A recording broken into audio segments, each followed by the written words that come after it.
Welcome back. It's probably not a very big area of importance to our users, but for those niche users who are doing high-speed flows, there's quite a lot of improvements in the hypersonics area. So I've made a short video going through those. So what are some of the issues here? If you want to run simulations at high velocities and move into the hypersonic regime, you get strong shocks, and there's all sorts of difficulties, both with solution, with resolving waves, with oscillations in heat transfer, and the fact that things may not converge anymore. So it requires some pretty good numerics and also some pretty good models. So we can see a few applications here, and some of these are regularly in the news with exciting developments in space. So there were some improvements here in the high-speed numerics. So the way we adapt and detect shocks has been improved. There's some improvements in the solvers that allow us to, regardless of which flux scheme we are, see improved convergence of performance. We can use the third order muscle schemes now. And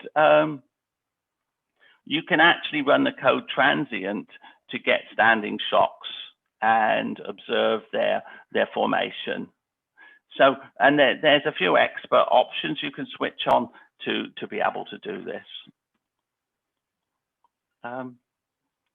And here's a few examples showing some really quite strong Mach-10 shocks with K-epsilon, etc., and showing how with the adaptation we're getting mass flow imbalances down really quickly, drag, residuals are coming down, whereas before, without any of this high-speed numerics on, we were not getting anything like the right results here or convergence.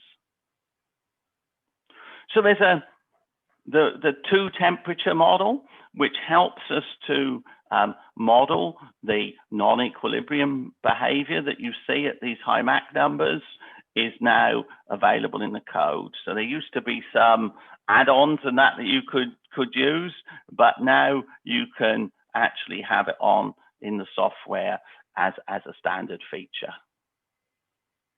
And there's some examples of it here being validated. It also comes with the ability to have more sophisticated models as you need for the various properties and partial pressures, etc.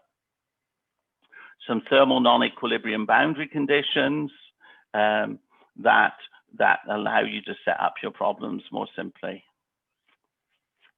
And you can have the new NASA 9 thermodynamic data, so that allows you to bring in these more highly accurate polynomials. And the good thing is, if you remember back to the previous release, you can, as soon as you bring these in, you can also plot them. So you can make sure that the data you've brought in are actually giving you a nice smooth profile here for the various things like heat capacity, and you're not going to get any problems from disjointed behaviors at the various temperature steps.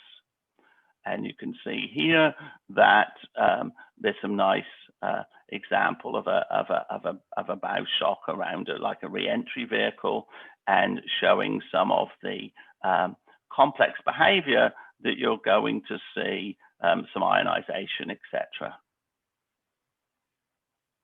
So that was my quick update on high-speed flows. For those of you who would like to know more about that, there's lots more material in the release information. So hopefully, for the few users that would like that, there's something really useful there for you.